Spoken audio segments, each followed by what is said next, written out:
Chapter 40. First. The approaches to Senegal. The balloon sinks lower and lower. They keep throwing out. The marabout Al-Haji, Messrs. Pascal, Vincent, and Lambert. Arrival of Muhammad. The difficult mountains. Kennedy's weapons.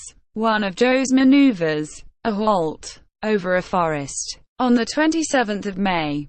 At 9 o'clock in the morning, the country presented an entirely different aspect. The slopes, extending far away, changed to hills that gave evidence of mountains soon to follow. They would have to cross the chain which separates the basin of the Niger from the basin of the Senegal, and determines the course of the watershed, whether to the Gulf of Guinea on their one hand, or to the Bay of Cape Verde on the other. As far as Senegal, this part of Africa is marked down as dangerous. Dr. Ferguson knew it through the recitals of his predecessors. They had suffered 1,000 privations, and been exposed to 1,000 dangers in the midst of these barbarous Negro tribes. It was this fatal climate that had devoured most of the companions of Mungo Park. Ferguson, therefore, was more than ever decided not to set foot in this inhospitable region. But he had not enjoyed one moment of repose. The Victoria was descending very perceptibly, so much so that he had to throw overboard a number more of useless articles, especially when there was a mountain top to pass. Things went on thus for more than 120 miles. They were worn out with ascending and falling again. The balloon, like another rock of Sisyphus, kept continually sinking back toward the ground. The rotundity of the covering, which was now but little inflated, was collapsing already. It assumed an elongated shape, and the wind hollowed large cavities in the silken surface. Kennedy could not help observing this. "Is there a crack or a tear in the balloon?" he asked. "No, but the gutta percha has evidently softened or melted in the heat, and the hydrogen is escaping through the silk. How can we prevent that?" "It is impossible. Let us lighten her. That is the only help. So let us throw out everything we can spare." "But what shall it be?" said the hunter, looking at the car, which was already quite bare. "Well, let us get rid of the awning, for its weight is quite considerable." Joe, who was interested in this order, climbed up on the circle which kept together the cordage of the network, and from the place easily managed to detach the heavy curtains of the awning and throw them overboard. "There's something that will gladden the hearts of a whole tribe of blacks," said he. "There's enough to dress 1,000 of them, for the not very extravagant with cloth." The balloon had risen a little, but it soon became evident that it was again approaching the ground. "Let us alight," suggested Kennedy, "and see what can be done with the covering of the balloon. I tell you, again, Dick, that we have no means of repairing it." "Then what shall we do?" "We'll have to sacrifice everything not absolutely indispensable. I am anxious, at all hazards, to avoid a detention in these regions. The forests over the tops of which we are skimming are anything but safe." "What, are there lions in 'em? Or hyenas?" asked Joe, with an expression of sovereign contempt. "Worse than that, my boy. There are men, and some of the most cruel, too, in all Africa." "How is that known?" "By the statements of travelers who have been here before us." "Then the French settlers, who occupy their colony of Senegal, necessarily have relations with their surrounding tribes. Under the administration of Colonel Faidherbe, reconnaissances have been pushed far up into the country. Officers such as Messrs. Pascal, Vincent, and Lambert have brought back precious documents from their expeditions. They have explored these countries formed by the elbow of the Senegal in places where war and pillage have left nothing but ruins. What, then, took place? I will tell you. In 1854, a marabout of the Senegalese, Fouta al-Haji by name, declaring himself to be inspired, like Muhammad, stirred up all the tribes to war against the infidels, that is to say, against the Europeans. He carried destruction and desolation over the regions between the Senegal River and its tributary, the Fatim. 3 hordes of fanatics led on by him scoured the country, sparing neither a village nor a hut. In their pillaging, massacring career, he advanced in person on the town of Sego, which was a long time threatened. In 1857 he worked up farther to the northward, and invested the fortification of Medina, built by the French on the bank of the river. This stronghold was defended by Paul Hull, who, for several months, without provisions or ammunition, held out until Colonel Fade Herbie came to his relief. Al-Haji and his bands then repassed the Senegal, and reappeared in the Kaarta, continuing their rapine and murder.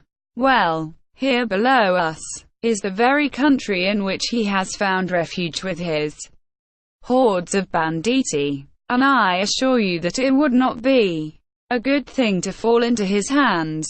We shall not, said Joe, even if we have to throw overboard our clothes to save the Victoria. We are not far from the river, said the doctor, but I foresee that our balloon will not be able to carry us beyond it. Let us reach its banks, at all events, said the Scot, and that will be so much gained. That is what we are trying to do, rejoined Ferguson. Only that one thing makes me feel anxious. What is that? We shall have mountains to pass, and that will be difficult to do, since I cannot augment the ascensional force of the balloon, even with the greatest possible heat that I can produce. Well, wait a bit, said Kennedy, and we shall see. The poor Victoria, sighed Joe. I have got fond of her as the sailor does of his ship, and I'll not give her up so easily. She may not be what she was at the start, granted, but we shouldn't say a word against her. She has done us good service, and it would break my heart to desert her. Be at your ease, Joe. If we leave her, it will be in spite of ourselves. She'll serve us until she's completely worn out, and I ask of her only 24 hours more. She's getting used up. She grows thinner and thinner, said Joe, dolefully, while he eyed her. Poor balloon. Unless I am deceived, said Kennedy, there on the horizon are the mountains of which you were speaking. Doctor, yes, there they are, indeed, exclaimed the doctor, after having examined them through his spy glass, and they look very high. We shall have some trouble in crossing them. Can we not avoid them? I am afraid not, Dick. See what an immense space they occupy, nearly 1/2 of the horizon. They even seem to shut us in, added Joe. They are gaining on both our right and our left. We must then pass over them. These obstacles, which threatened such imminent peril, seemed to approach with extreme rapidity, or, to speak more accurately, the wind, which was very fresh, was hurrying the balloon toward the sharp peaks. So rise it must, or be dashed to pieces. Let us empty our tank of water, said the doctor, and keep only enough for one day. There it goes, shouted Joe. Does the balloon rise at all? Asked Kennedy. A little. Some 50 feet, replied the doctor, who kept his eyes fixed on the barometer. But that is not enough. In truth, the lofty peaks were starting up so swiftly before the travelers that they seemed to be rushing down upon them. The balloon was far from rising above them. She lacked an elevation of more than 500 feet more. The stock of water for the cylinder was also thrown overboard and only a few pints were retained. But still all this was not enough. "We must pass them though," urged the doctor. "Let us throw out the tanks." "We have emptied them," said Kennedy. "Over with them." "There they go," panted Joe. "But it's hard to see ourselves dropping off this way by piecemeal. Now, for your part, Joe, make no attempt to sacrifice yourself as you did the other day. Whatever happens, swear to me that you will not leave us. Have no fears, my master. We shall not be separated." The Victoria had ascended some 120 feet, but the crest of the mountain still towered above it. It was an almost perpendicular ridge that ended in a regular wall rising abruptly in a straight line. It still rose more than 200 feet over the aeronauts. "In 10 minutes, said the doctor to himself, "our car will be dashed against those rocks unless we succeed in passing them." "Well, doctor," queried Joe, "keep nothing but our pemmican, and throw out all the heavy meat." Thereupon the balloon was again lightened by some 50 pounds, and it rose very perceptibly. But that was of little consequence, unless it got above the line of the mountain tops. The situation was terrifying. The Victoria was rushing on with great rapidity. They could feel that she would be dashed to pieces, that the shock would be fearful. The doctor glanced around him in the car. It was nearly empty. "If needs be, Dick, hold yourself in readiness to throw over your fire arms." "Sacrifice my fire arms," repeated the sportsman, with intense feeling. "My friend, I ask it. It will be absolutely necessary. Samuel." "Doctor, your guns and your stock of powder and ball might cost us our lives." "We are close to it," cried Joe. 60 feet. The mountain still overtopped the balloon by 60 feet. Joe took the blankets and other coverings and tossed them out. Then, without a word to Kennedy, he threw over several bags of bullets and lead. The balloon went up still higher. It surmounted the dangerous ridge, and the rays of the sun shone upon its uppermost extremity. But the car was still below the level of certain broken masses of rock, against which it would inevitably be dashed. "Kennedy, Kennedy, throw out your fire arms, or we're lost," shouted the doctor. "Wait, sir, wait one moment," they heard Joe exclaim, and, looking around, they saw Joe disappear over the edge of the balloon. "Joe, Joe," cried Kennedy. "Wretched man," was the doctor's agonized expression. The flat top of the mountain may have had about 20 feet in breadth at this point, and, on the other side, the slope presented a less declivity. The car just touched the level of this plane, which happened to be quite even, and it glided over a soil composed of sharp pebbles that grated as it passed. "We're over it! We're over it! We're clear!" cried out an exulting voice that made Ferguson's heart leap to his throat. The daring fellow was there, grasping the lower rim of the car, and running afoot over the top of the mountain, thus lightening the balloon of his whole weight. He had to hold on with all his strength, too, for it was likely to escape his grasp at any moment. When he had reached the opposite declivity, and the abyss was before him, Joe, by a vigorous effort, hoisted himself from the ground, and, clambering up by the cordage, rejoined his friends.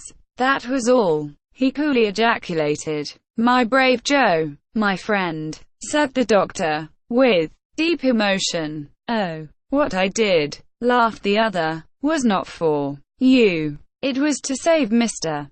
Kennedy's rifle. I owed him That good turn for the affair with the Arab.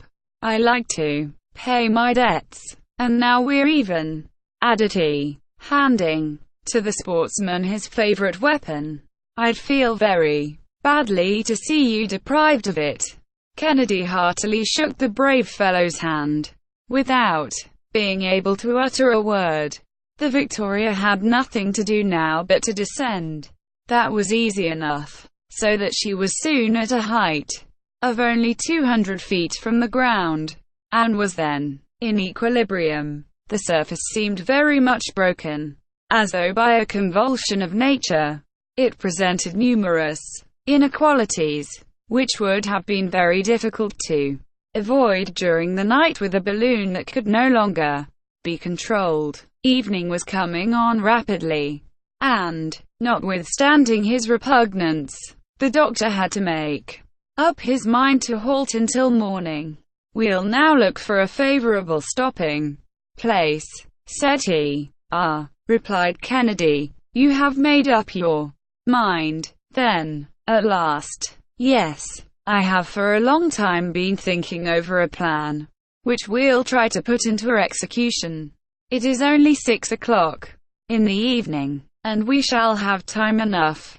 Throw out your anchors, Joe. Joe immediately obeyed, and the 2 anchors dangled below the balloon. I see large forests ahead of us, said the doctor. We are going to sweep along their tops, and we shall grapple to some tree, for nothing would make me think of passing the night below, on the ground. But can we not descend? Asked Kennedy. To what purpose? I repeat that it would be dangerous for us to separate. And, besides, I claim your help for a difficult piece of work. The Victoria, which was skimming along the tops of immense forests, soon came to a sharp halt. Her anchors had caught, and, the wind falling as dusk came on, she remained motionlessly suspended above a vast field of verdure, formed by the tops of a forest of sycamores.